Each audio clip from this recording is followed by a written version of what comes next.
Oi, galerinha! O DNA, receita de bolo que determina a característica de um ser vivo, é formado por 4 moléculas chamadas de base nitrogenada: adenina, citosina, guanina e timina. A gente se refere a A, T, C e G. São os tijolinhos mais elementares da vida. Quando combinados em posições específicas, eles dão origem a tijolos maiores, aos aminoácidos, que em longas cadeias de aminoácidos unidos por ligação peptídicas vão formar as proteínas.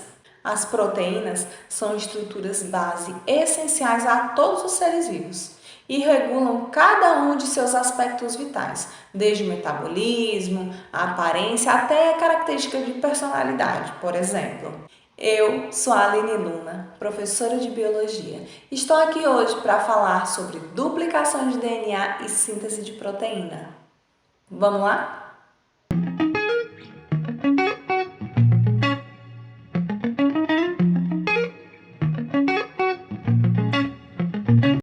Na aula passada, nós estudamos os ácidos nucleicos, DNA e RNA. Hoje nós vamos estudar 2 processos importantes que envolvem os ácidos nucleicos: a replicação ou duplicação do DNA e a síntese de proteína, que envolve o DNA e o RNA. A replicação ou duplicação é um processo que ocorre no período de interfase da célula, uma fase que antecede a divisão celular. Na interfase, a célula se prepara para se duplicar. E para isso, é preciso que ocorram vários processos, e um deles é a duplicação do DNA. Para que a célula originada ao final da divisão celular ela tenha o mesmo material genético da célula mãe, é preciso que ocorra a duplicação ou replicação. Antes da duplicação propriamente dita, vamos ver como os nucleotídeos se unem. Você lembra da aula de química, onde se numeram os carbonos para nomear os compostos? Bom, aqui nós numeramos os carbonos da pentose, que é o carboidrato de 5 carbonos, a partir do ponto de inserção da base nitrogenada no sentido horário. Então, temos aqui o carbono 1, carbono 2, carbono 3, carbono 4 e carbono 5. Nesse carbono 5, a gente encontra ligado ao grupo fosfato. Vejam bem, o 1 na base nitrogenada e o 5 no grupo fosfato. A gente vai precisar muito disso, tá bom?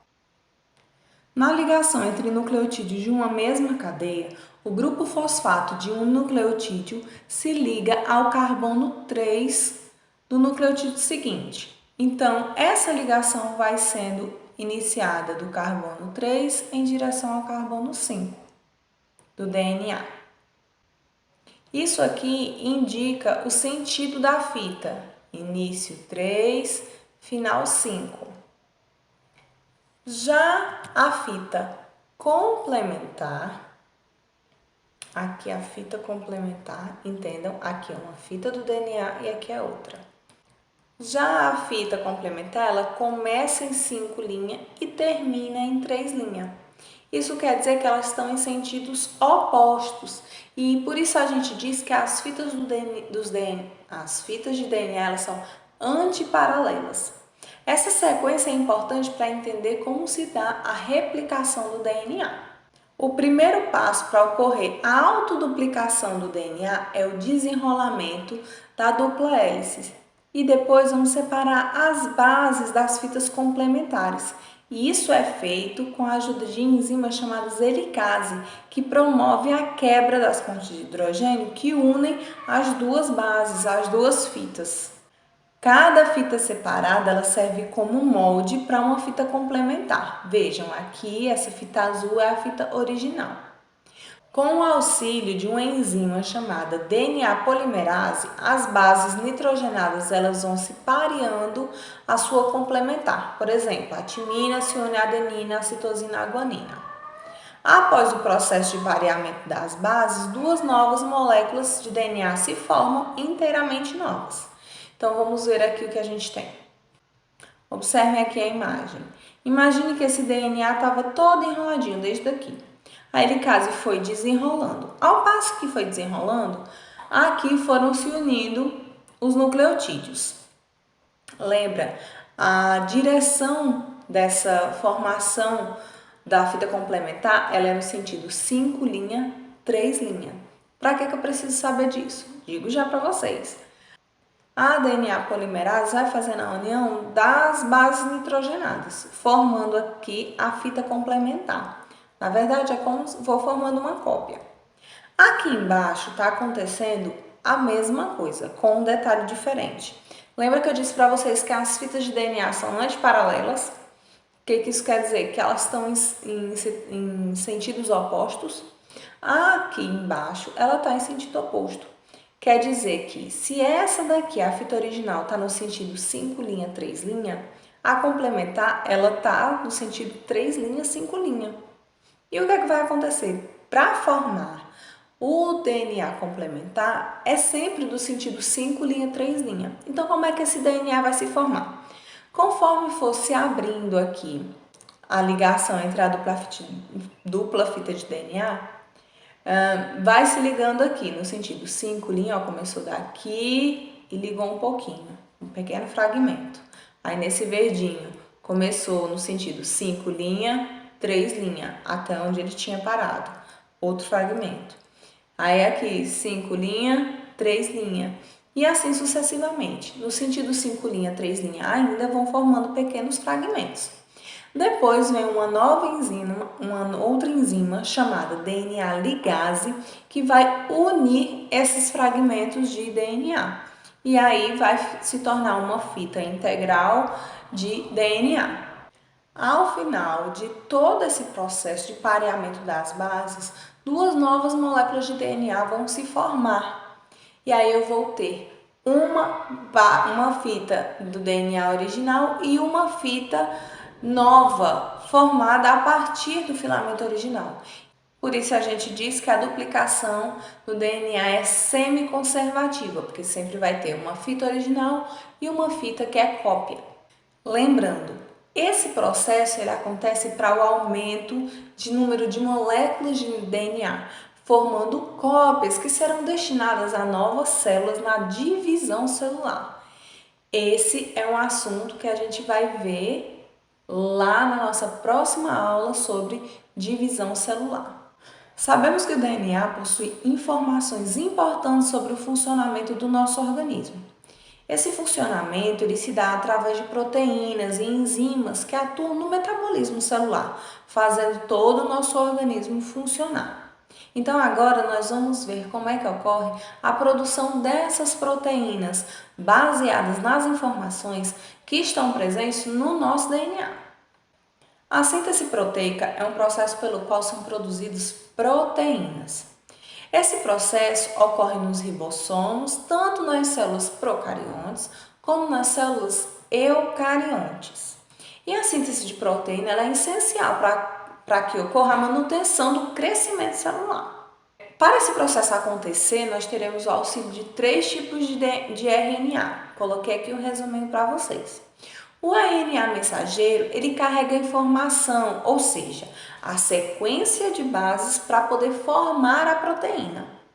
O RNA ribossômico, por sua vez, ele vai formar os ribossomos. E esses ribossomos são organelas responsáveis pela leitura da mensagem contida no RNA mensageiro. E o RNA transportador, eles são chamados assim porque eles são responsáveis por transportar aminoácidos até o lugar onde vai ser sintetizada a proteína juntamente com os ribossomos. Então nós temos RNA mensageiro, que carrega a mensagem, a gente tem o RNA ribossômico, que forma os ribossomos, que vão fazer a leitura do RNA mensageiro, e nós vamos ter também o RNA transportador, que vai transportar os aminoácidos para formar as proteínas.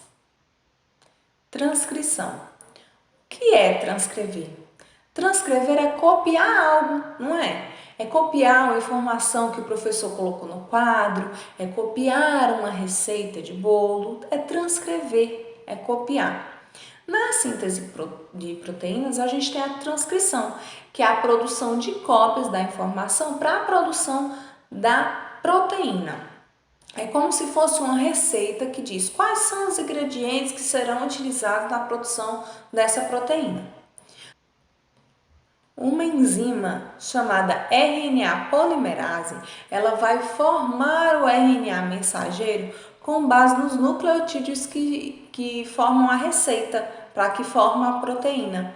E essa receita ela está presente onde? Lá no DNA. O RNA mensageiro é uma fita complementar a esse trechinho do DNA onde está a receita para formar a proteína. Lembrando que na molécula de RNA a gente não vai ter timina. No lugar da timina a gente vai ter o quê? Uracila. Depois que foi feita a transcrição, o RNA produzido ele vai passar por um processo chamado de splicing. Esse processo é o processo de maturação desse RNA. Nesse processo, as regiões não codificantes, que são chamadas de introns, são essas partes vermelhas, elas serão retiradas e esse RNA vai passar a conter somente as regiões codificantes, que são os exons. Depois que retiram os introns, essa enzima chamada spliceossomo, ela vai unir os exons e formar o RNA que vai ser utilizado na produção da proteína. E agora vamos para o processo de tradução, que é o processo no qual haverá a leitura da mensagem contida no RNA mensageiro pelo ribossomo, que vai decodificar essa linguagem do ácido nucleico para a linguagem da proteína. Nesse caso, o que acontece? Uma proteína ela é formada pela união de vários aminoácidos. E o número e a sequência desses aminoácidos é que vai determinar o tipo de proteína. A cada 3 nucleotídeos, uma trinca, a gente vai ter informação para um aminoácido, que vai ser unido um a um para formar a proteína. O ribossomo ele vai se ligar aqui no RNA mensageiro e ele se liga aqui na sua extremidade, correspondente ao início da leitura. A gente vai já ver que tem um códon específico para isso. E 2 RNAs transportadores vão carregando os aminoácidos respectivos dessa trinca e vão se prendendo ao ribossomo. Cada RNA transportador vai se ligar ao seu trio de base ao códon do RNA mensageiro. Uma ligação peptídica é o que une os aminoácidos. E aí, continua o deslogamento do ribossomo ao longo do RNA mensageiro. O RNA transportador vem trazendo os aminoácidos e eles serão unidos, formando a cadeia polipeptídica que dará origem à proteína. Resumindo, a transcrição pega a informação do DNA para a formação de proteína e faz a leitura dessa formação. A tradução, ela pega essa informação para unir os aminoácidos para formar as proteínas. Atenção! Cada aminoácido é usado na formação da proteína a partir de um códon composto por 3 bases nitrogenadas. Até aí, tudo bem. Eu já tinha falado isso para vocês. Porém, eu não tinha dito que existem apenas 20 tipos de aminoácido para formar todas as proteínas existentes. Só que a gente tem uma infinidade de combinação de códons, muito mais do que 20, que é o número de aminoácidos. Nesse caso, o que acontece? Códons diferentes, eles podem determinar um mesmo aminoácido. Vamos olhar aqui na tabela. Tanto o UUU como o UUC, eles são responsáveis pela associação da fenilalanina.